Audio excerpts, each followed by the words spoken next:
thank you for coming out today. And my name is Alfred Britt. I'm the founder of the Cemetery Research Group here in Henry County, Georgia.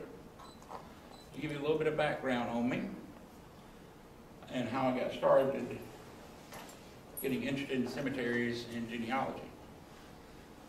When I was little, my aunt would always take me along at the family funerals and take me throughout the cemeteries. And she would show me all the different graves, family members, the history, and she would talk about the history and about the people. And she always instilled in me that if it wasn't for those people, that we wouldn't be here, and we wouldn't be what we are today because of those people. And that just got me to really thinking about history, family, and the cemeteries. So, on up through the years, I kept learning, she kept teaching me, and I would say it was probably about 2 years before she passed away, I realized what she had been doing. And she had been grooming me to become the genealogist and family historian for the Britt family. And that's what I am today. I'm the one in charge of everything that's related to Britt. And that makes me pretty proud that she saw that in me at that early an age. And so when I moved here to Henry County in 1992, I started looking around. I joined a group called the Sons of Confederate Veterans. I was their commander for about 4 years. And part of their charge is to take care of veterans' graves from the Civil War. So I was looking around, and a lot of them was taken care of, but there was a few that wasn't. Then I started noticing the cemeteries themselves.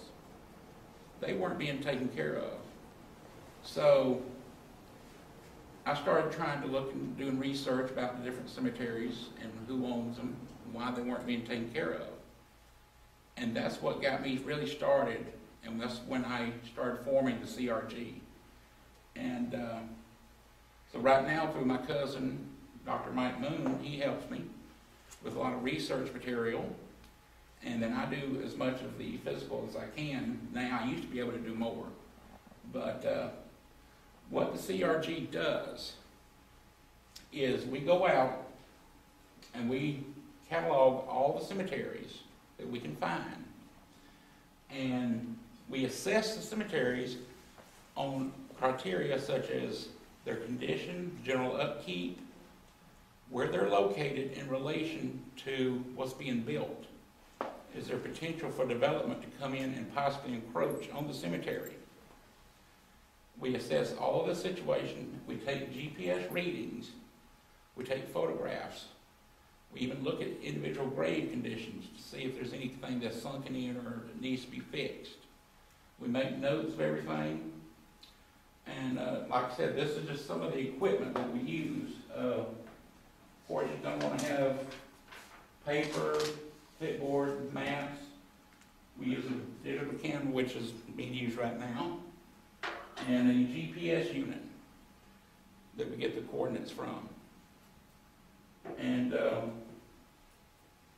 we take all that back, we assess it, we discuss it, we look at the county, we look at the county website, what's on planning and zoning's agenda, what's on the commissioner's agenda to rezone something for potential commercial. Are they fixing to build something? Are they fixing to widen a road? So we take all that into account, then we create our website with that individual cemetery, and we post it to the crghenry.org website. And I have some small cards up here. We were out of card stock, so it has my contact information. So at the end of the presentation, y'all can come up and get you one. And also at the end of the presentation, you can come up and look at everything that we've got here too. I wanted to also cover just a few of the more interesting cemeteries that we have looked at and surveyed. This large panel is a large aerial photograph that was taken in approximately 2000 is when the photograph was taken. It was printed up and made up about 2002. A friend of mine knew a lady at the county GCI office, or GIC office, and they printed it out for us. We was having trouble looking for the cemetery. It's called the Adams-Atkins Family Cemetery. And we kept looking at aerial photographs. We kept going down, looking around, driving. We spent hours driving. And all the information we could find is from an earlier survey back in the 80s. You go to this road, you go down through the woods. All this is woods. That was no help. So one morning, he picked me up and we went and packed up backpacks. We packed our lunches in. And we spent 6.5 hours. We parked right here. The Henry County Water Authority owns the property because that comes into where the lake is today, the coal reservoir. And we got permission. They opened the gate for us. So we walked the power right of way, cut up through in here. And like I said, we spent 6.5 hours in the woods. Didn't find nothing in this area. As we came down back through down here, see this little area right here is part of Mill Creek. There was an old mill there. Up on the summit, I was walking in the woods, it was wet. All of a sudden, I go down on my left side to my knee, right here is level with the ground. I looked, cleared the brush away. There's an old, dilapidated coffin. I'd stepped in a grave. First time. I've done it twice. That's enough for me. So, my friend helps me out after he asked me if I had a banana peel. He was funny like that. But that was not the cemetery we was looking for. That was another cemetery that we didn't know about. So the cemetery, we kept on coming across this side of the power line, had to go around because by this time we was doing this, the water was coming in from when they made the reservoir. We walked all through here. We walked up this line, and we finally found the cemetery we was looking for. We came down an old road through here. If you see right here, this little road coming around, that's where the cemetery is at. And we finally found it. We were so happy. I was out there happy as can be. We took pictures. I even got my cell phone, called my sister at work. We found it, finally. And when you come up, you can look at this. This is a smaller version of today. And if you like, I can show you exactly where the cemetery is today. And so that's one of the more interesting ones that we've done. The Adams-Atkins family, I brought up a little bit of history I was going to read to you. And it says the history of the Joseph Atkins came from the Edgefield district of South Carolina along with John Adams in 1826. Both families were of the same Adams family in South Carolina. Before coming to Henry County, Georgia, and became successful, prosperous planters. So they were farmers. They settled in the region from Hampton Locust Grove Road, originally known as Burnt Mill Road. South to the Spalding County line, John Adams had a large plantation. Records show that Jesse Johnson, great-grandfather of Lyndon Baines Johnson, owned land lots on the line of the 3rd and 6th districts near John Adams, among others. In fact, John Adams purchased the land his home sat on from Jesse Johnson when he moved here. So there's a little bit of a connection there. And that's the Adams-Atkins Family Cemetery. We believe their house was down here a little bit further, is what we're believing, because they wanted to have the cemetery up on a prominent knoll above the house. So that's one of the cemeteries. Do you have a date on that again? Which one? That Atkins and Adams Cemetery. Approximately.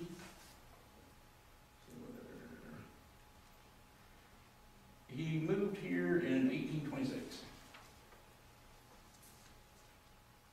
You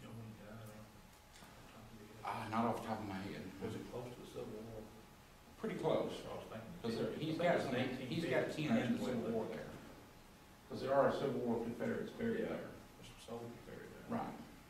And so this is one of the interesting cemeteries that we've come across. And we've come across a lot of them. Now some of the older cemeteries we have here in the county, a lot of people, if you look at our website, we have the county set up in zones that we set up 1 through 4. Zone 1 is the heaviest covered as far as cemeteries. And Zone 1 is a large northern section and a little bit of the western section, the way we've got it laid out, and also part of the northeast section is heavily cemetery like up in here, because that is the way they migrated from the Carolinas down here to Henry County. But one of the oldest cemeteries here in the county is the Stroud Family Cemetery, and we've got some pictures of it here that we took. And it was established, we were thinking, around 1811, which is before Henry County was even formed in 1821. And interesting picture here is a keystone with a cross that comes from Scotland, or Ireland, excuse me. And that cross is a representation of the Knights Templar, and which Dr. Moon and myself both have family members that were in the Knights Templar. That's why we have these rings. And some of the next oldest cemetery that we have is, I said the Rock Cemetery is on 81 East out near Ola. And it's dated to 1821 when the county was formed. And it's out in the middle of a hayfield. And there's a large amount of rocks that border it. They're just stones that stack on top of each other. So there's a history marker there for it that you can read. One of the very first cemeteries I visited when I started the CRG was the Old Sharon Baptist Cemetery site. And this is a picture of it. When you come up, you can see the stones are broken, turned over, and it's in pitiful shape. And I contacted the pastor of Old Sharon Baptist Church down in Ola, and finally got a response from him after 2 or 3 times. And he just came out and told me that that cemetery had been a thorn in his side since he became the minister there. Why would that be? So he gave me the spiel that they didn't have any money to fix it. And I couldn't buy that. So after I had an article in the newspaper interviewed me about it, a member of the church contacted me through email and wanted to let me know that they had the money because they have $1 million budget a year. They just didn't want to fix it because it's the old cemetery where the old church used to be. And the problem is, people that are buried here help build the county. They help make Henry County what it is today. And to this day, I went down there this past weekend with my sisters. I drive by it every time. It is still in that condition. And that's what drives me and Mike to do this, because this is wrong. This is flat wrong. We also have nearby here on Fairview Road, the South Family Cemetery. And it's one that we're watching. It's on our watch list. It dates from 1840 because eventually they're going to 4-lane that part of Fairview Road. And the cemetery is right on the road. So we are watching that. And any indication of that part of the funding is coming through, we're going to be on them and say, what you going to do? are you gonna bypass the cemetery? Because me and Mike do not believe in moving a cemetery. We just do not believe it at all. So, we have the Flat Rock Cemetery that is right on the corner of Rustic Road and Flat Rock Road, if y'all know where that's at. And it was in pretty bad shape, but they've cleaned it up a little bit. The county has gotten the juvenile offenders to come out there and do community service to clean it up some. And Commissioner Bowman helped get that going. So, and also we have an interesting picture here of the Chafin Cemetery of a tree has grown up, and it looks like the tombstone growed out of the tree. And you come across some things like that when we're out doing what we do, so it's quite interesting to see. That's the family tree. It's the family tree. And now in Stockbridge, we have Concord Cemetery, began in 1819 on Stagecoach Road, and that was just above the old town of Stockbridge. And it needs work. It needs a lot of cleaning, straightening up, and we're hoping we can get the city maybe to, it's not actually in the city limits right now. They only like maybe a few 100 yards. We're hoping we can get the city maybe to somehow get a way to either annex it or adopt it or do something so that the city can maintain it, since this is where the city started. And we have the Kelly Presbyterian Church Cemetery on Airline Road. It's always kept in pretty good shape, and it's protected also. And of course, we got Timber Ridge Presbyterian Church Cemetery, and it's in good shape and is very well maintained throughout. So this is what the CRG does, and like I say, we work on it as we can. Both of us have health problems, but you always going to find us up 2, 3, 4 o'clock in the morning on computer researching when we're not doing something. So we're constantly in contact with the politicians of the county, cities, to see what they can do to get our cemeteries in better shape. Because, like I said at the beginning, if it wasn't for these people, we wouldn't be here today, and we wouldn't be such a great county we are. And we are, I truly feel, a great county in the state. And so this is my presentation from the CRG and the cemetery standpoint. I'm going to introduce my cousin, Dr. Michael Moon. He's a U.S. Air Force Space Command veteran. He does have a doctorate in history, is one of them, and science, also in climatical physics, and a few others that he really enjoys. He's also a pastor. He's an ordained pastor. That's what I like to do. And that's what you like a lot, most of all of them. But he has studied Henry County history for over 30 years. He worked with Ms. Rayner, who wrote the Mother of Counties book. He was her assistant, gopher, I guess you'd say, gopher. And he also tells that she made the best chocolate chip cookies.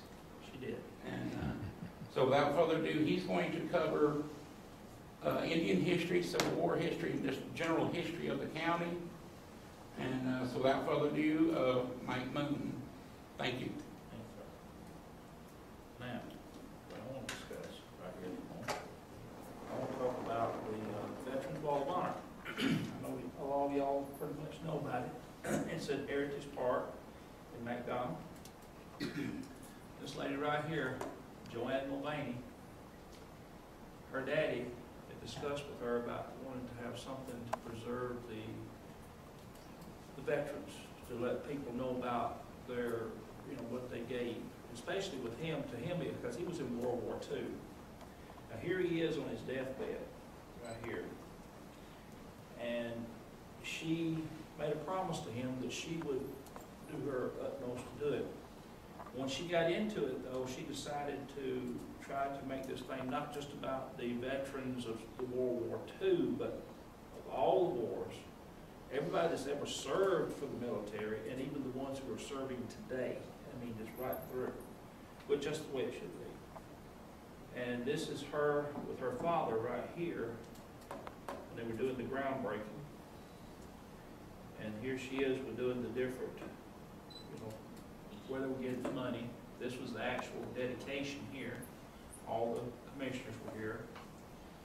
You had, if you're looking at this section here, you're looking from the wall down toward, this is the POW wall right here. Looking up, this is the walkway going up there. All these papers in here, you can buy one, have your name put on it, you know, in the military. I have my dad's there, and they put mine right next to my dad's. This one that is looking down to the parking area. It's a pretty little steep hill too. When you're looking down at it, it's a beautiful, beautiful monument to the veterans. We've been involved with trying to keep up the upkeep of it. When the county was helping, they helped fund part of it. She had money to come in from the VFW, the American Legion, the different grants from some of the people in Washington and the state.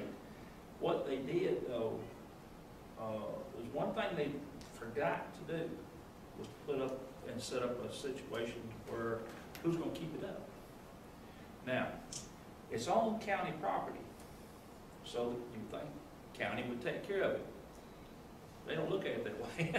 They cut the grass, but as far as something getting broke or whatever, you know, they don't want to put out no money on it. So they're starting to come around and you know, they're fixing those problems, which is good. And is there something in the background? Okay. All right, now this was a proclamation that they made back in, I can't remember what year it is now, but it was when they did the for the Veterans Wall of Honor Day. What year is that? 2005. Okay, 2005. Jason Harper signed that. That's when he was still on the chairman of the board before he became judge, state court judge. That's the proclamation he gave her. And then this is some more of the article from the Atlanta Journal. And this is a picture taken on a cold day right here. And if you'll notice, there's a large object right here on the ground. There's been a lot of speculation as to what that is. It's his shadow. Okay. He calls me Sasquatch or Stockbridge. Yeah. Okay. Okay, now, let's talk about some, this is going back in history now, Henry County. The Indians here have been here, or the Native Americans, have been here for a long, long time, a lot longer than people realize.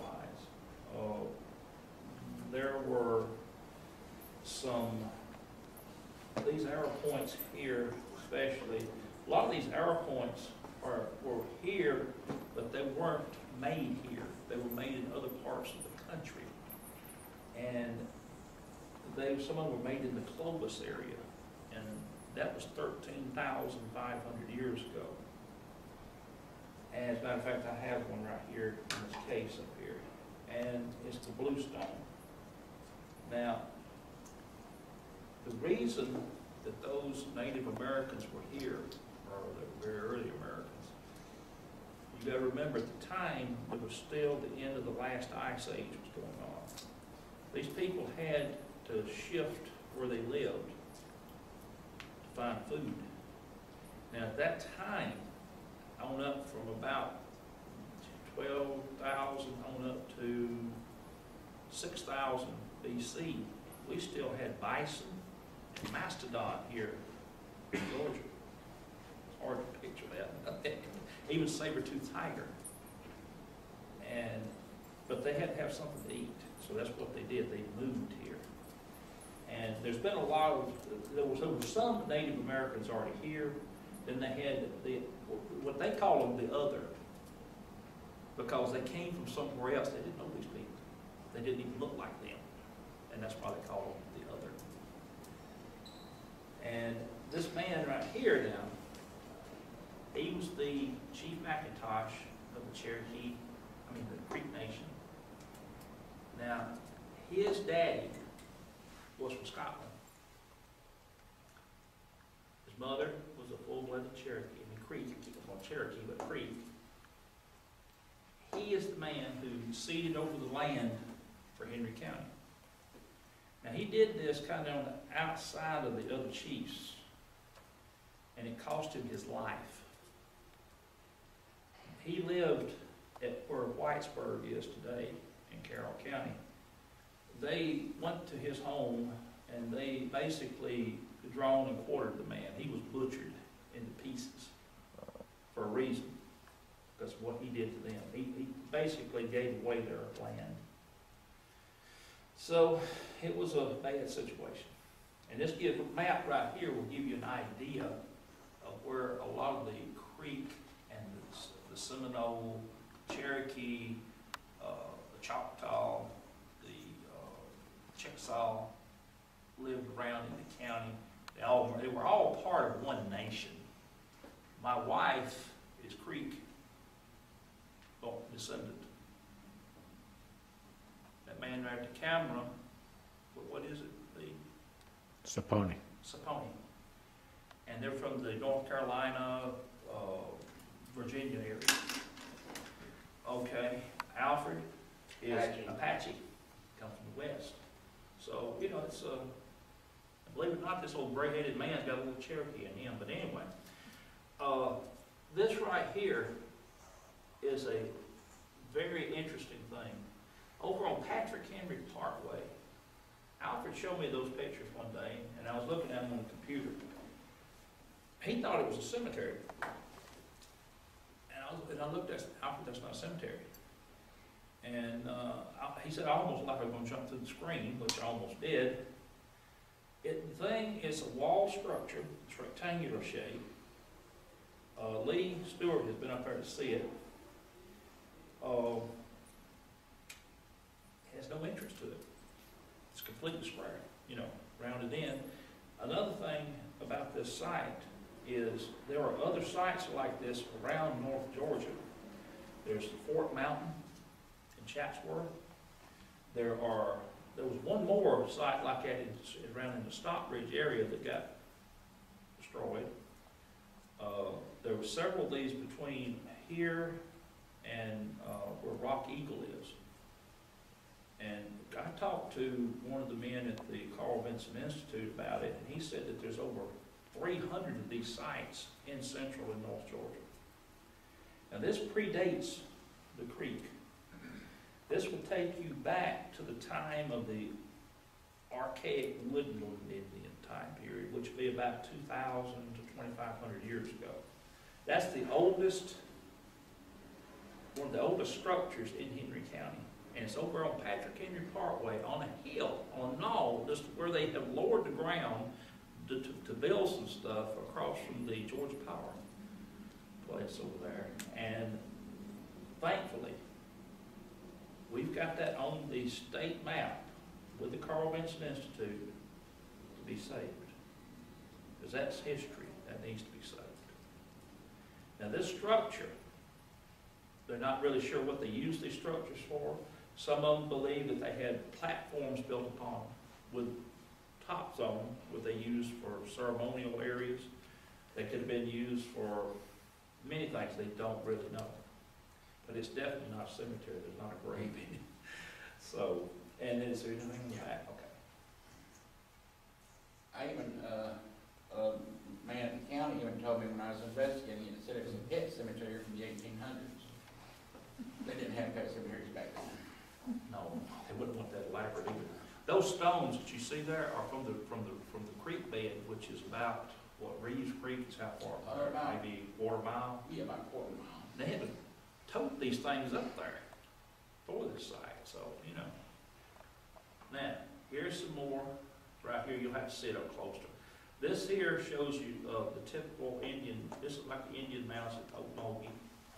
This is how the Indian mound would look like on some of the Indians, how they built them and what they built them up with. This is how your typical Creek Indian would look of the Upper Creek. This right here would be one of the structures they lived in, which is basically like a cabin we live in today. I mean, you know, of the regular pioneers.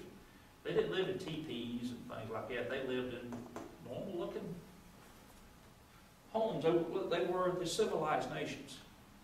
And in ways they were more civilized than we were at the time. And it's true. Okay, now next, I'd like to discuss something very interesting here. And today is the anniversary of this, of the train wreck at Camp Creek on June the 23rd, 1900. That's the worst train wreck in the Georgia's history. 39 people died there. I used to live on the hill overlooking this when I was a teenager. And I used to know a gentleman, I used to sit on his front porch and he used to talk to me about this because he was a little boy when this wreck happened. And it was very interesting. It was a horrible night for those people. They ran off from there because we'd had days of rain here. It was in June. It could have been tropical weather. It could have been anything that caused it. But the creek today, you could step across it. Back then, it was a raging river. I mean, this thing was big.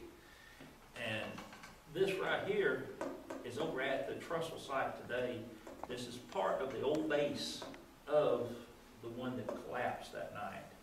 And when they ran off in there, the engine went, everything went behind it. And it was this part of a car right here that survived it. And that's the only ones, people that climbed out of that's the only ones that lived. It was just, what, 10, 11 people? About 11. Yeah, that crawled out of it. Now right here is finally, they were able to get a historical marker for it. And it's right there on Highway 42 on your right. Just as you pass where the creek goes under the road there, it's on the right on a little hill. You have to look closer, you'll miss it. There's something else about the Camp Creek that people don't know today. Now, back when I lived there, Highway 42 had a bridge over it was an actual bridge over the creek at that time. And then they came in and put a culvert in later on. But it was a solemn night because whenever they took those people to McDonald, they were taking the people down the next morning. They were climbing down in there getting the remains of the folks. A lot of people they really couldn't identify, couldn't find parts of whatever. Basically, it was parts because it caught on fire and it burned a lot of them. One of the Hightower boys was in this. They found his body. He was on his way home. He worked for the railroad. He was on his way home for the weekend. And he died on the way home. So his parents come and got him. They came down with a wagon from Stockbridge and got him. And he's buried at Concord Church. But one of the strangest things, though, a few weeks after when they were cleaning up the wreckage of the train, they found his feet. And the reason why they knew it was him, his shoes he had on had his name on his shoes. So the parents had to come get his feet. And it was sad. We've been to his grave over Concord. We've done a video there. Did a prayer for him. Yeah. And it's a sad story because, like I say, it was the worst train wreck in Georgia's history as far as being a civilian train wreck. There was a real bad wreck during the Civil War down at Milner where two trains collided head on. But this one is something that people have always thought about, kept in mind. Now, at the night that they had this flood, it's the same night that the big mill down below Locust Road collapsed too. The dam collapsed and gave way and washed out a lot of stuff down there. Is there anything about that? Yeah, just wondering about Jeff's book. Oh, okay. And Jeffrey Wells, Professor Jeffrey Wells, he moved to Henry County, well, about 7, 8 years ago now, 10 years ago maybe? Yeah, about 6 years ago. Yeah, but anyway, he moved here and he wrote that book right there. It's called To Atlanta or Hell, or in Hell. And they said that that's what the engineer said the night at the down there at McDonald when they pulled out down there. He said, well, we'll be in Atlanta or we'll be in hell in the morning. Well, he caught on fire. It's a sad statement, but he wrote the book about it, and we gave a lot of technical information for this. So it's an interesting story. Let's see, which one we got? Let's do the next one. Not that one yet. That. The bigger one. Yeah.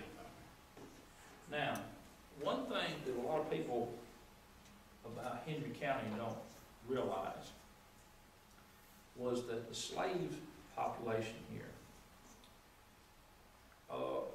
when they moved, when people started pioneering this area, and they brought a few slaves at a time, and to work the fields. A lot of them, as they started building up their bigger farms, what they call plantations, they had bigger homes, and a lot of them had to work in the house. And that was a sad time in our history, because no man should be a slave to anybody. No man, woman, or child. But that happened. We got to change that. But it was a time, too, that people don't realize that in Henry County, that the slaves outnumbered white people 2 to 1. It's a very interesting thing. They had to have them, like I say, they grew cotton, corn, whatever. And it's just like this poor man here. You can look at the scars on the man's back where he's been beaten. Well, and then after this right here is where it shows where they were selling, where you could go and buy. Now this particular piece right here is an interesting thing. They had a shipload of slaves that came into Charleston. At Charleston at that time, they were having an epidemic of smallpox. They did not unload those slaves there. They took them to Mobile and unloaded them there. Because to them, they were worth a lot of money. Well, it's just like in McDonald, next to where the courthouse is today, on the old corner there where the Polk building is, that was the old post office back in the 50s. That building site is where the old slave market was in McDonald, in Henry County. And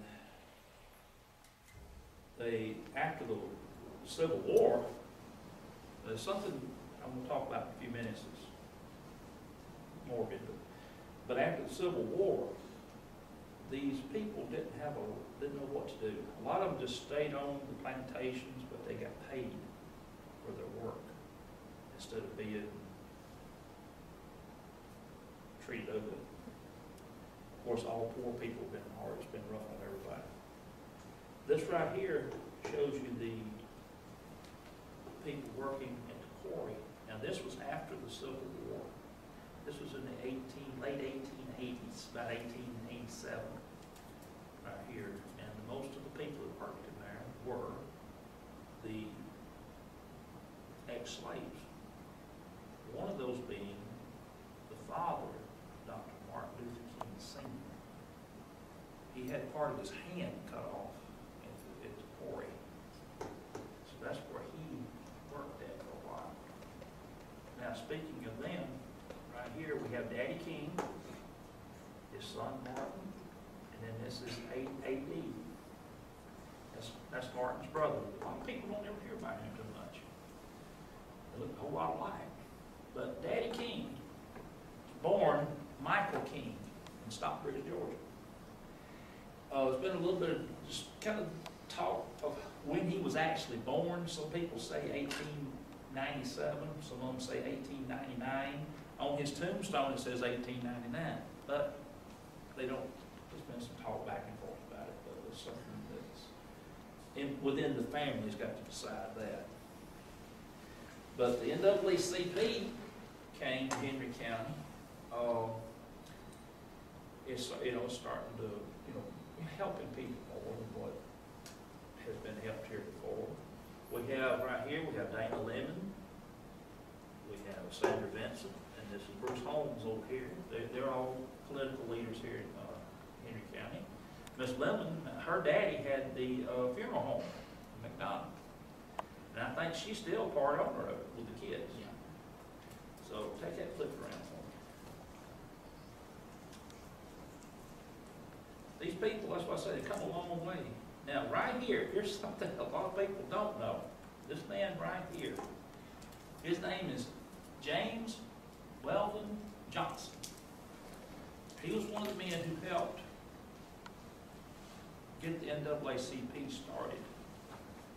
He lived in Stockbridge from 1891 until 1895. He was born in Jacksonville, Florida in 1871.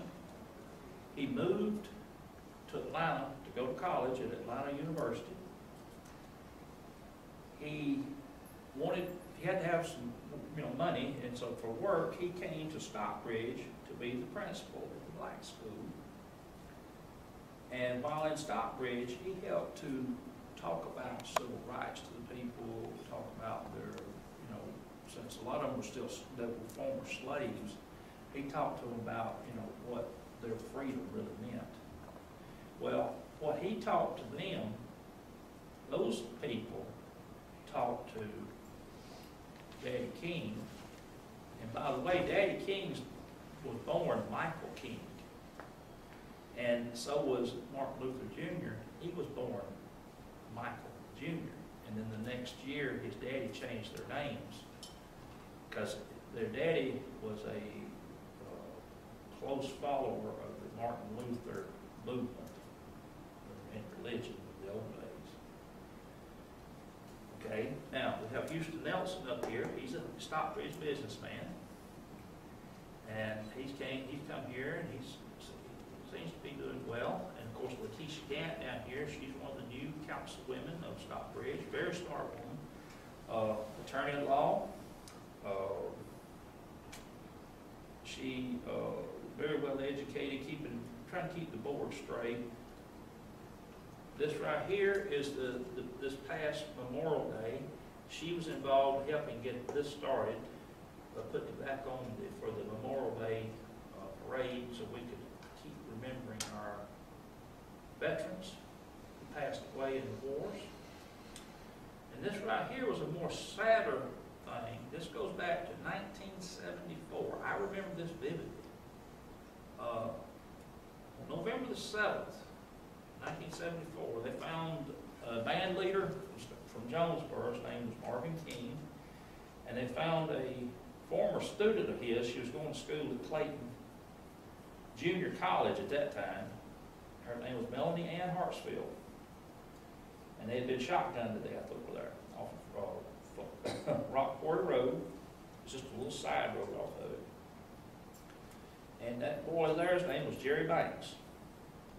That young man right there. And he had been out hunting that day, and he walked up on those bodies, scared him to death, literally. He ran to the road. He was trying to get help, get somebody to get the police out there. Well, they came. The next day, they arrested him for killing him. Said he's the one that did it. And it went on, and Jerry was sentenced to die in the electric chair. Very quickly, they did this thing, pushed him through. Well, they went on, they went to appeal court. They decided again, electric chair.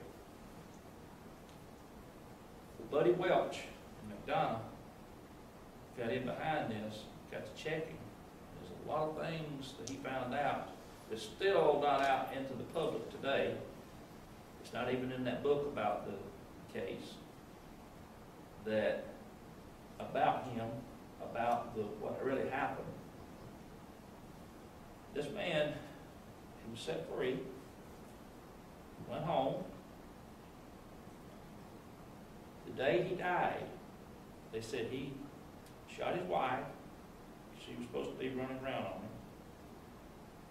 But she shot her and he turned around and shot himself. But the last person to see them was a former Henry County deputy. It's very interesting. But he was innocent. Now, that man walked up at the wrong time, and he was just pegged because he was black. That's the bottom line. It's sad. But today, you can go down to where they buried Marvin King. You will not find his grave. He's buried down in southeast Georgia, around Jackal Island, Brunswick area. We don't find his grave because it never marked him. The girl is buried up at the corner of Mount Zion Road, and right there across from the Home Depot in that little cemetery. That's where she's buried at. But it's sad. But the families, her family and his family also, have always been threatened and felt threatened, scared to death, and a good reason. Okay, let's get on something a little bit more lively here. Get off the board stuff. Yeah, let's talk about that for a minute. Now, here's a few little things from McDonald I thought y'all might like. This is kind of neat. This is the old blacksmith shop here in McDonald. It's where they built that new courthouse complex today. And it was right there next door, and it's where the planters had the property at the time, across the street where the main planters store was at. And that was a neat little hangout, they said, back in the day. And that picture there was from about 1900. This picture here is from 1921, when they were celebrating the first 100 years of Lincoln County. As you can see, this is the statue in the square today. Trees are so small. Here's the courthouse. That would be the new courthouse.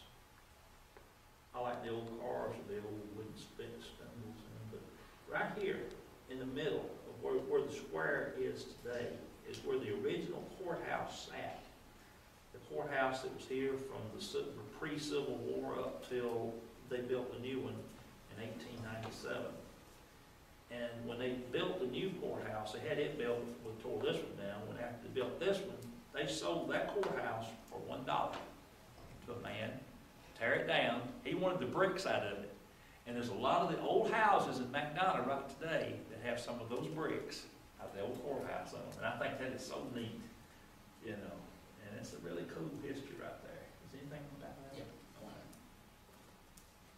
Okay, yeah. Now this picture here, you'll recognize as being where the welcoming center is today as you go into McDonald on the right. This is even before the Craig brothers had it. It's I think it's a cool picture because it gives you a good idea. It goes back to the 40s.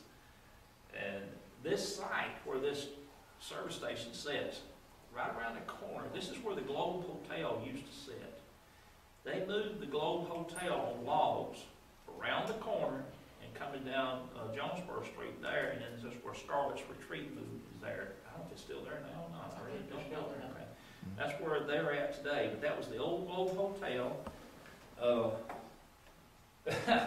But that site right there, though, I saw a picture here recently where a car ran through this part of it, and I've still tried to figure out how he managed to do that, because they said he was coming from this direction, turning this way, but he went all the way around back into the service station. I ain't figured that one out, but anyway, they're going to fix it.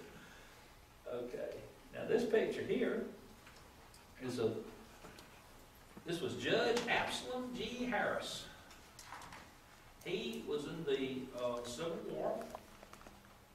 He was in the 2nd Georgia. Now this young man right here did something very special, and I'll get around to it in a minute. He did a lot of things. So he helped to start the community of Guess. And then they moved Guess over where Flippin is today. And then the Zoar Church, they moved it down there. Today it's called the Flippin United Methodist Church. They moved the church to used to be up toward where the Eagles Landing area is more. But he was instrumental in being he was a judge, mayor of McDonough several times, just all around general good citizen for the county. Here he is right down here in this group of men right here. He's the man right here with the long white beard in the middle. This was in 1910 when they were having their reunion. But this right here though, this man right here, he was picked in 1938 to go to Gettysburg battlefield to represent the South, and the man from California was picked to come to be from the North. They were both 91 years old, and they got to unveil and set up the marker in eternal flame there with Franklin Delano Roosevelt. And he was an outstanding citizen. Now that man right there probably did more to help get this county through Reconstruction time on up to the early years of the 1900s than anybody. And he needs to be remembered better than what he is. But he died in 1943, and he was almost 96 years old when he passed away. Okay, let's see what else we got there. And a side note, he was the last Confederate veteran. The last Confederate veteran of Henry County. Passed away. And I was able to get his military marker, and I was able to get the VA to put that on there. Yeah. When I ordered the marker for him. We tried to get the county too to talk to them about maybe putting up a little section of Jodico Road there, which used to be Highway 351, of making that just a little piece of it there, maybe right where his house is, in honor of him, which I think would be a nice thing. Okay, Civil War here in Henry County. Well, it was, oh, here he is right here. There's that man right there with him right there. There they are sitting at the Gettysburg thing. And that man did not have arthritis. There's no way, because look how he's sitting with his knees up under. There's no way. But anyway, this is the 150th anniversary this year of the Civil War to come to Henry County. And it worked its way down here, all the way down through the campaign of Atlanta and everything. It finally made it to us. And this map here is of the northeastern part of the county here. It covers this section where you are here today. It'll give you pretty much from where Fairview Road is northward. The community of Flat Rock was right where 155 will cross the South River today. It'd be just this side of there, close to where Panola Road comes off. Now, Henry County at the time was, at that time, along the South River. North of there, of course, was DeKalb, but down here, all that. But see, today, even DeKalb comes down here a little further than what it used to. This is General John Bell Hood, Confederacy. He was the man that took over from Johnston here in Atlanta. He had a hard road to hoe there. There's General Joseph Wheeler. This is General Lawrence Sullivan Ross. William Hardy. This is General Kilpatrick. Hugh Judson Kilpatrick. Trying to see who that is on the side there, but I can't see that good. Okay, Kenneth Garrard. Now here's the man that's about Garrard. He was always the poor man that had to take this area right in here. He was stationed here a lot. Of course, that's Mr. Sherman. And this is Blair, Francis Blair. Okay. Of course, that's Abraham Lincoln, Jefferson Davis. Now, a lot of people, it's coming up real quick. After the Battle of Atlanta on July the 22nd, the first incursion of any activity here in Henry County happened at the Flat Rock area. General Wheeler and his men were in the trenches in Atlanta. Well, General Sherman wanted General Stoneman and McCook to go out and do a raid on going down to Lovejoy. They wanted to break up the supply line. Well, what was supposed to happen was General Berard was supposed to be stationed here at the South River to protect the flank of Stoneman. Was supposed to come this way to go to McDonald, and then he was to cut westward into Lovejoy, while McCook was coming in from Fayetteville. Well, McCook got to Lovejoy, he was there by himself. So they started breaking up some track. They raided the Dorsey plantation there. And then he said, so they were waiting on Stoneman, who still didn't show up. Stoneman had took it on himself to take a swing out by Covington and to cut south, and then just cut southwestward. He wanted to go free these prisoners at Andersonville.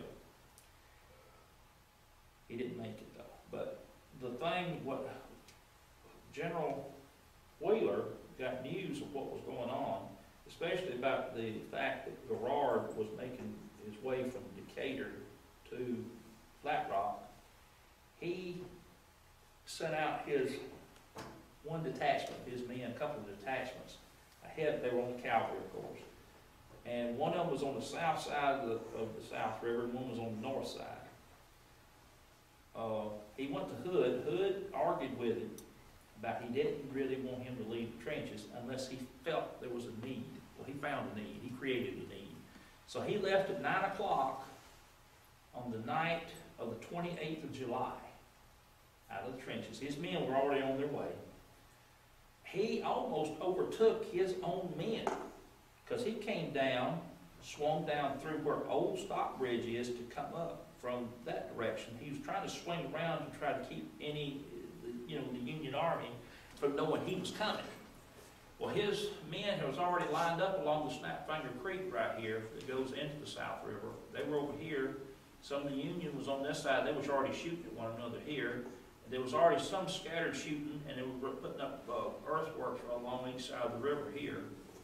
Well, by the time he got there, he had some artillery pieces with him, and they set those up on the hill over here. Well, the Union Army had one piece over on. If you're going up, if you notice that area when you go that direction, when you're at the bridge and you're looking up, there's a little knoll over here. They had some cannons on that hill over there to shoot that way, and they were shooting that way. So they were there for 2 days. It was funny in a way, but it wasn't funny, but Wheeler sent a man over to talk to Garrard and asked him what he wanted for his terms of surrender from him. Because he said, you're outnumbered, because he was. We had men coming in from this side and some more coming in from that end. So what they had to do, he had to back his way out where, be like where Panola Road is today, and he had to back out his way over to Latimer's, which is where Belmont is on the Covington Highway. And that's where he stopped at. But General Wheeler sent General Iverson through McDonald, and high-speed chase. He was in a run to see if he could catch Stoneman, which he did, northeast of Macon down there. And he captured him and 600 of his men. Of course, I know Stoneman didn't care for that too much. But they traded, later on, Stoneman was traded in prisoner swap. But Wheeler left this position, went southwestward to Lovejoy. Well, McCook had already left because there was a General William Jackson who was following him. And they pursued him, and they overtook him in Newnan. And it was an interesting thing, because see, they had the tracks fixed and up and running in no time. So Sherman's idea there didn't work out too well. In other words, his man didn't listen to him. They didn't follow orders like they should have. Now, this area right here, this encampment you see right here, where the old high tower house used to be in Stockbridge on East Atlanta Road right there at Love Street. That was the hospital that belonged to Dr. Hightower. And the Union Army, when they came through this area during the March to the Sea, used that as a hospital, and they left the place. They didn't have it burned or anything because they got help there. But they put, this is their encampment down behind where the hospital is. And it was very interesting. Now this right here is Colonel Charles T. Zachary. Now he was the head of the 27th Georgia. That man right there had Zachary's Rangers, and they were the they had saw battle all over the place, pretty much in Northern Virginia and wherever. But they put him on a train and sent him to Florida. And he was the one, again, he's one of these that didn't listen, but it worked out good this time. He was the hero of the Battle of Olustee, Florida, which is around Jacksonville. Now these two men that's with him are his brothers. That is the Zachary brothers who all served in the Civil War with him. Now, these, of course, are some of the munitions from the time, the mini balls, they call them. I've got some here in the case here. These right here, that's a 58 caliber. And if you've never seen any arms fired, you see something like that hit, something's nasty. See anything on the back of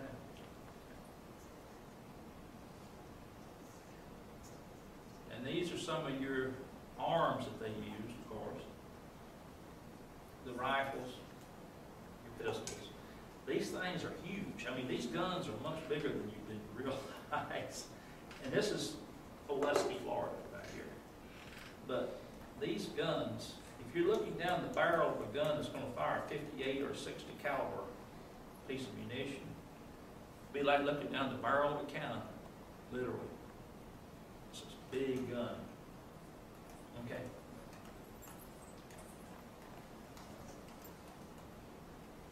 Okay, next.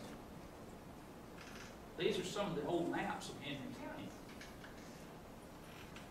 This right here, you see the red outlining here. This is what Henry County used to look like. And this is why Henry County was called the mother of counties. And Miss Bessie Thrasher Rayner wrote a book, and she was at the time the historian for Henry County. And she had been in high school. There were several of us that helped her out in the evenings to help sort her papers and get maps together or whatever she was going to need for her book. I will tell you this, there are volumes of information she did not get to use in the book, because it would be, you couldn't, just be an encyclopedia. And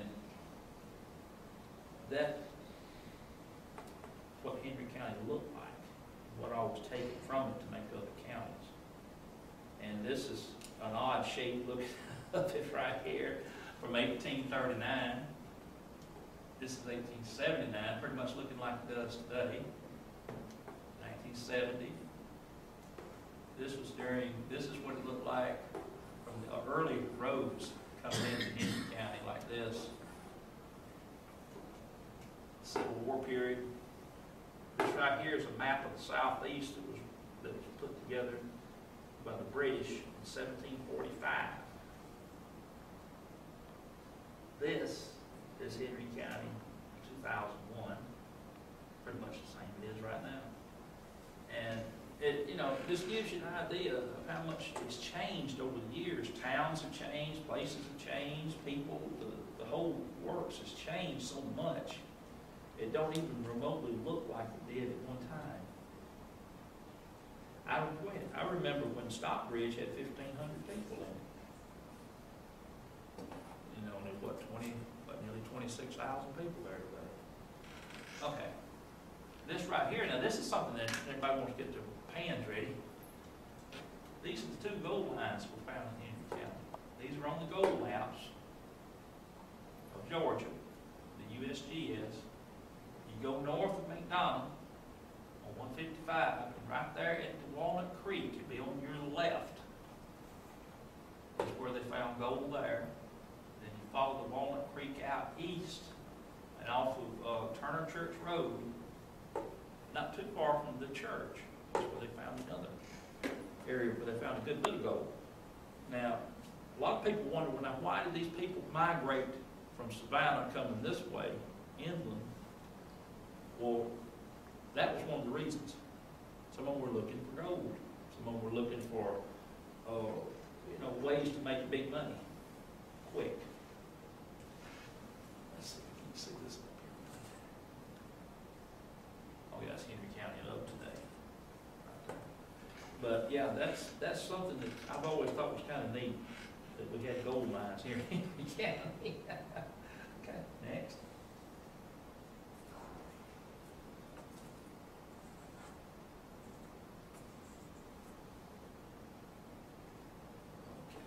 Now this is going to be places, I put this, I call it places in the heart. All right, now this was the Stephen Dorsey home that used to be in Lovejoy, that used to be in Henry County. This is two houses put together. The Crawford house was on this side, and this was, Mr. Dorsey moved this house up to that one on logs, about 3 miles. I know that was an undertaking. This is when they were having the unveiling of the statue for the Civil War over in 1910. And there's the little kids walking around. On this day, was April 26, 1910, it snowed in McDonald, which is kind of neat. This is a picture looking south on that corner where you turn to go out to Hampton here. This building today is not this tall, it's about that tall. The top floor of this got blown off by a tornado in 1964. The same tornado took out the gazebo that used to be in the city cemetery in McDonald. That's the same tornado that came very close to where I lived and took out 40 cows. So I tell you, it was a bad night. And this right here, of course, is in Stockbridge. Now these houses are no longer here. These two are. This is the William Ward house. It used to be on North Henry Boulevard up there, just above the Hamilton Bank today, or First State, whatever you want to call it. There's a dentist office there. It's just behind the dentist office where the little wood patch is. There used to be an old house in there, and it finally collapsed. He helped. He's one of the founders of Stockbridge, of the new Stockbridge. Now, when they moved Stockbridge got its name in 1850. Levi Stockbridge kept coming through, being the school teacher there. He was a salesman, and he was also a professor from Stockbridge, Massachusetts.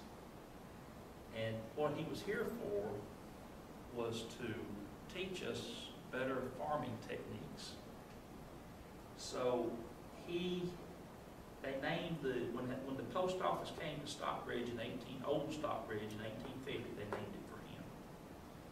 Well, in 1880, the railroad was discussing coming through this area.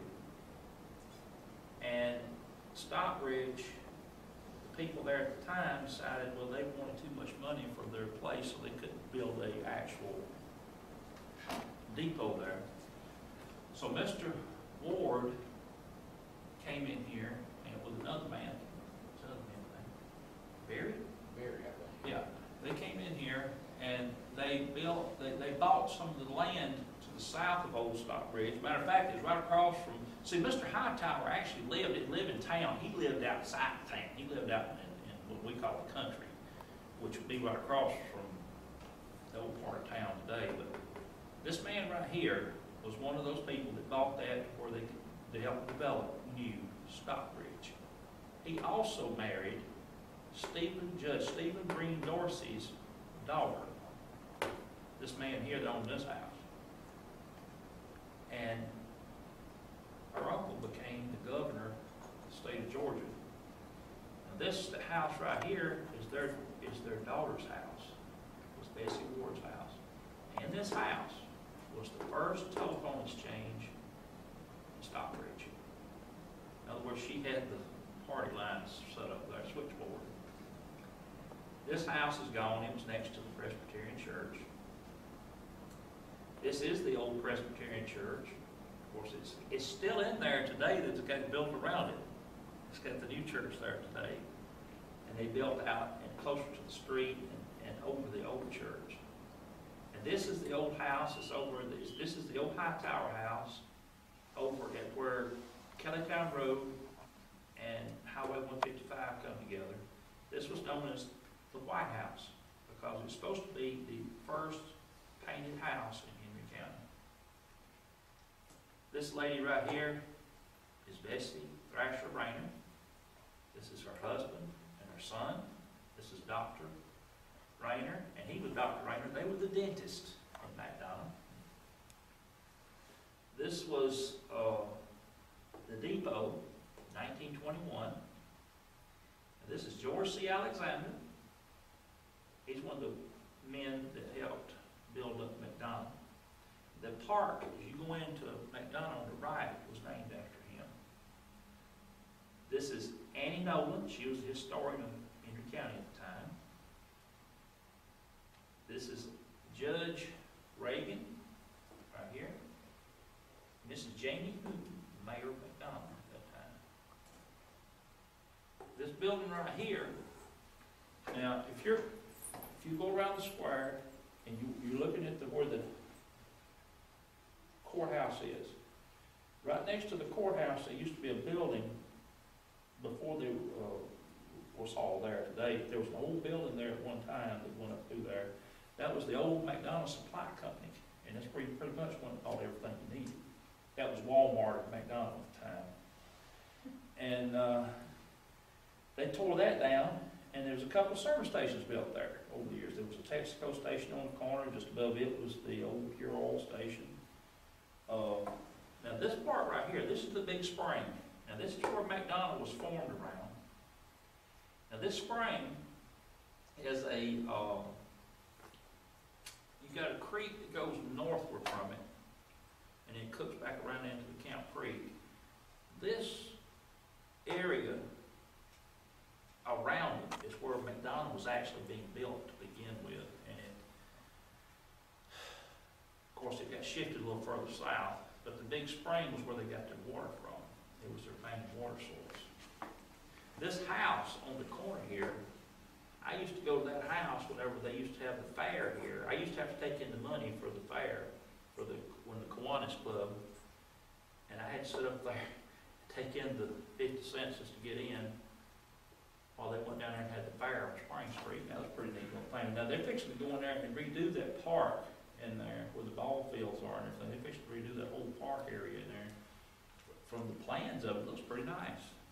And there's something about that park area they don't know. That used to be the old gallows ground where they used to hang people. Okay, turn around and see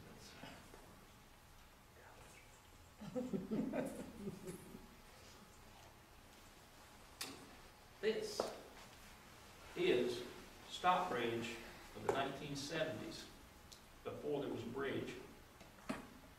This is your Ace Hardware here. Of course, it's not there anymore. Food Depot will be on this side. At the time, it was Quality Market. At this particular time, it was, that might be Quality Market then, because it used to be Kenny's before that. This building right here is still there. It's kind of underneath the bridge. Part of it is. I think Food Depot uses it for an office there. This is the old house. There used to be the Turner Walden house back here in the background that was torn down. It used to be at the bridge. But this truck right here meant something to me. That was my daddy driving up through there. All right, now this is Levi Stockbridge. He's the professor that was here from up north, teaching about the farming.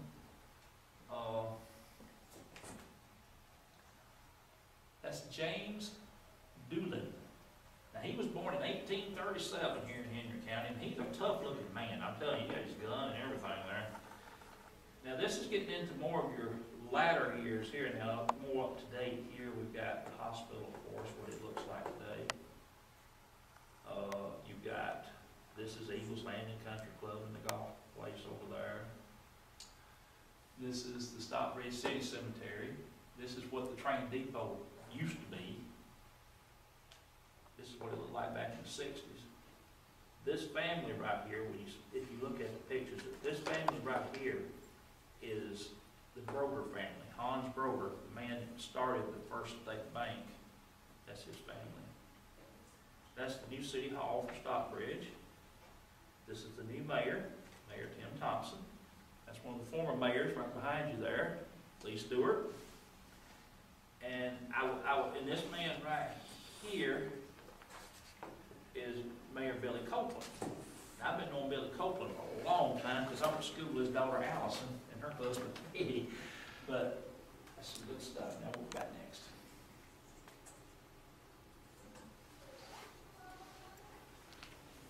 Let me get a sip of something here, y'all. Okay. Nice try. We had about 15 more minutes. Okay, I'm hurried. I got a lot of stuff here. Okay, now this is some more stuff about scenes around Henry County today. This is Panola Mountain from the sky. Looks kind of neat.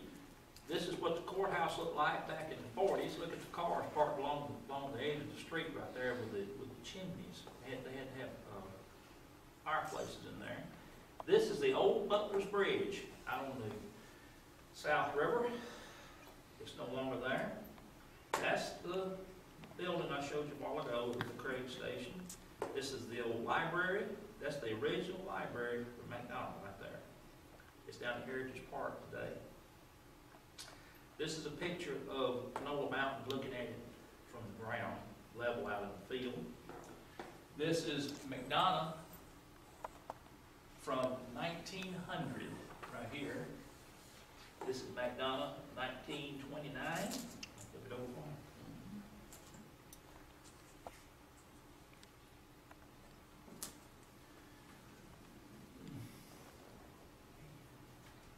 This is one of the oldest stores in Locust Grove. It's still there today.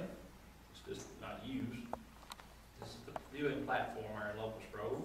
This is Mr. Carter's place there. This is the old Baptist Church in Stockbridge. This is Stockbridge, the old buildings there in town. This is the train, about where you cross the train tracks there in Stockbridge. This is some of the old buildings that were there.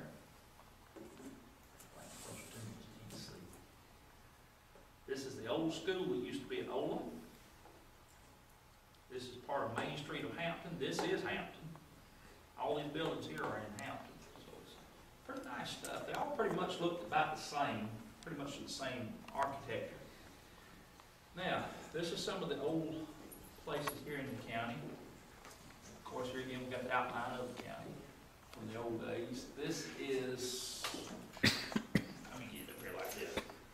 This here is the remains of the Thomas White cabin built in 1820s. Now, this is over off of the North Hearn Road. There's the map of today. Now, this particular place right here is special to this library that you're sitting in right now. This is the James Austin Home Remains. This photo is from 1935. It was taken by Franklin Garrett. He came here to do the study of Henry County back then. This is the old High Tower, old hospital that used to be in Stockbridge. This here is the Castle Mound. This was the home of Colonel Charles D. Zachary. This was at the Peachstone Shoals out on the eastern end of the county. If you're driving that way, you drive on Highway 20, you drive through where the house used to be. And when he moved to McDonald, before he died, he burnt this house. He didn't want nobody else to live in it. Of course, now this is some of the old scenes around the town there in McDonald. On this side, that's the old Miller's Mill. It used to be at 155 there at Cotton Indian Creek. That's what it would have looked at when it had snow on the ground. And this is the Brown House at McDonald. That's what they used for the Clayton Henry County Genealogy Society. This is your Cotton Indian Creek that runs right here. This is the dam in the background. That's what it looks like today. This is Kellytown. This is Buddy Kelly Jr. Standing there back about 1970. This is the old Dr. Smith's place on Cromley Road on the Cotton Indian. It was used for the first powerhouse to make lights for the city of McDonough. This is the old store in Kellytown. You'll notice there's a white place on the side of it, still there today. It was used as the theater screen where you could go out and watch movies in the old days. And this is the Hazelhurst house in McDonough. And this is what Hampton used to look like before it looked like it does today. Okay, now these are some people here that have done a few things for the county. This man right here won the Congressional Medal of Honor. Lee Phillips was his name. He died in Korea, but he saved a lot of men in the process. I'll always be talking about. Of course, these other people here that you got, Buddy Kelly Sr., a good friend of mine, passed away.